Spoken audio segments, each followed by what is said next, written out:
Hi everybody, it's Beatle Dave, your friendly neighbourhood record collector. I hope you're doing fine out there. Thank you for taking the time to join me in my latest video. A bit of a strange one today. I'm not actually going to show you anything or review anything. I just thought I'd mention something that I've just seen on another YouTube channel. I was flicking through, as you do, and I came across a record collector's channel. Well, I think it was a record collector's channel. There's a chap there. Nice enough chap, grey hair, beard, glasses, you know.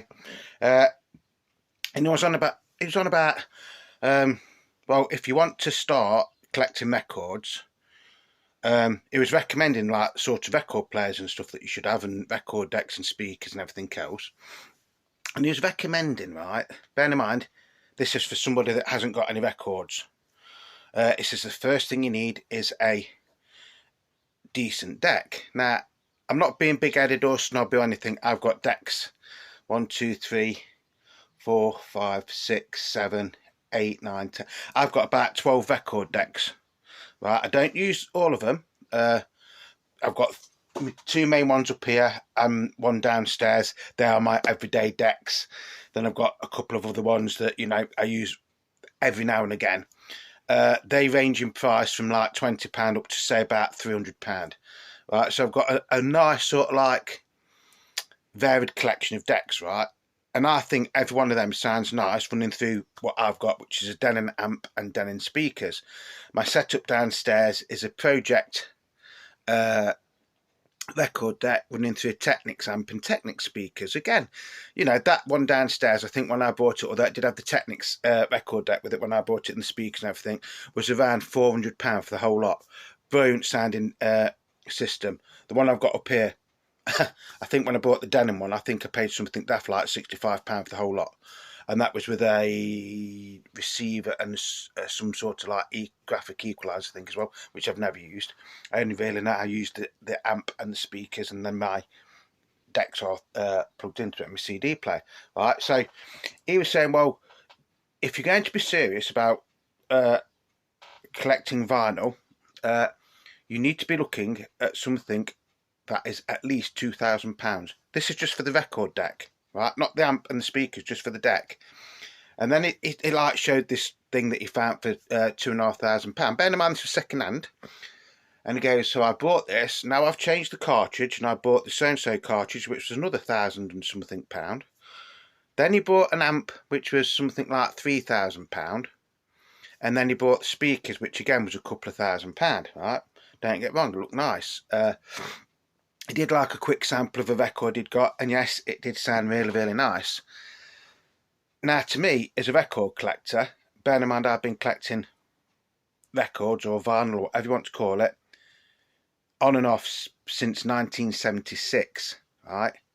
Like properly since 1980.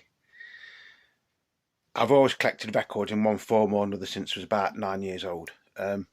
I did go off it for a little bit, you know, in the early 90s. I went onto CD and sort of like, you know, got rid of most of my record collection. So everything you see now, I've collected in around 10 years. You know, I've been lucky. I've got understanding misses and things like that. Now, to me, if you're a record collector, first and foremost, you collect what you want to collect. Your setup will be what your budget is letting you collect. Or letting you buy. I started off with a really, when I got back into record collecting, I started off with a really cheap record player that got built-in speakers, GPO I think it was. In fact, I've still got it down there with the Union Jack motif. I think it was something like £35–40 second-hand one. I did then buy another one of those, which was a brand new one. And then, like I say, then I got a Denon amp and stuff like that. I've never had no problem. I think your setup will be what your budget allows you to buy. Don't get me wrong, if you've got 6 or 7 or 8 or 9 or £10,000 to go out and buy a setup, by all means you go and do it. But to me, I've even gone to like, there's a top sort of like hi-fi shop in Nottingham, near Nottingham Castle, and I can't remember what they're called now. I've been in there quite a few times over the years, and I've listened to like them demonstrating, not for me, for other people that are in the shop, demonstrating the sound quality of them. Now, to me, yeah, it's nice. you know, if you've got that sort of money and you want to treat yourself, that's fine. But to me, they don't sound any better than the setup I've got up here, or my Technic setup downstairs. Then he was on about records, and he says, if you're going to be a record collector, you should always go for brand new, what they call them, half-speed masters and this, that and other. Well, you don't. You buy what you want to buy, don't you? The joy of being a record collector for me is going out somewhere. You could just be out shopping with your missus or something, and like going on a market. Oh, look, there's a record store. Going through all the old records. Going to record fairs. Going to local record shops. Even buying stuff online. Again, it's your budget, isn't it? But to me, as a collector, I prefer to get original copies where I can. Yes, I have got some reissues and things like that, don't get me wrong. I've got no problem with them. But to me, a reissue never really sounds as good as a UK original. On the ones I've got some, you know, I can compare reissue Beatles albums, you know, the ones that are coming out in the last sort of like 10 years to original UK pressings, and to me they don't sound anywhere. They don't get me wrong, they sound nice, but they don't sound as good as the original pressings. Again, that might be down to my setup.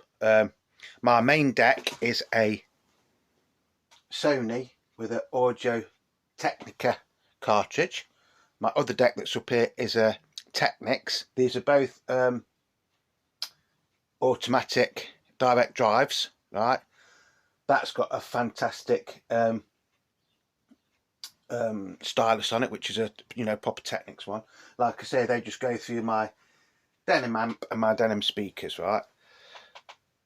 That's also nice to play mono records. I've also got an old Gerhard one down here, which a friend gave me a few years ago, which I don't really often play now. It was set up, I used to play on my mono records on it, but you know, so at the end of the day, if you're a collector, your setup's got to be what you can afford to buy into it. Doesn't matter if you've got like a little suitcase and you've got half a dozen records, you are a record collector, aren't you? Doesn't matter if you've got a setup that is cost you 10, 15, 20,000 pound, you're still a record collector. But to me, record collecting is more about getting something as original as possible. That doesn't mean I don't buy reissues. If you watch my videos, you know I do occasionally get reissues, especially if things that are hard to get, like original sort of like 1960s Kinks albums. I'm lucky now, I've got basically all the original 1960s pressings. But when I started getting back into the Kinks, a lot of the records I was buying were reissues. I've got some David Bowie reissues, I've got some Beatles reissues, I've got a couple of Sex Pistols reissues. I've not got a problem with reissues. I'm making that clear now. I haven't got a problem with reissues. My problem with this video that I watched was, I think the chap that did it, and this is no disrespect to him, I'm not going to name the channel or anything, I think he thought that to be a record collector, you'd got to be of a certain age, which some people do think it's only like men over a certain age that collect records, which it's not. My daughter's been collecting records since she was 10. You know, Susie Sue collects records, not to the extent that I do, although she does collect more CDs now than records. You know, a lot of my friends that are younger than me collect records. But this chap seemed to think it was like people over, say, 50, who are probably retired, got a nice, had a nice job all their life, so they've got a really, really nice pension and can afford to go out and buy, you know, top quality audio equipment. Some people can, but the majority of us can't, can we, folks? Let's be right. You know, in this day and age, how many people could justify going and spending £10,000 on a hi-fi system? I couldn't. I couldn't afford it for a start, you know, I'll be honest, but I don't think I'd really want to spend that much on a hi-fi system. I really wouldn't. What I've got does me fine, and I'm sure what people have got out there does them fine. You know, I am in close contact with a lot of people, you know, over the internet, and all of us seem to have a similar sort of setup, to be honest. Some do have nicer systems than other people, don't get me wrong. Like, you know, I've got, that is my everyday setup, which is here. The one downstairs is for when, you know, I can't be bothered to come upstairs, basically. but this is the ones that get played the most. This is the ones I use the most. This is the one that sound the best to me, to be honest. Like I say, I've got different decks that I can plug in, things like that. But you know, being a collector, you collect what you can afford to collect, and you'll play your collection on what you can afford to buy to play it on, can't you? Does that make sense?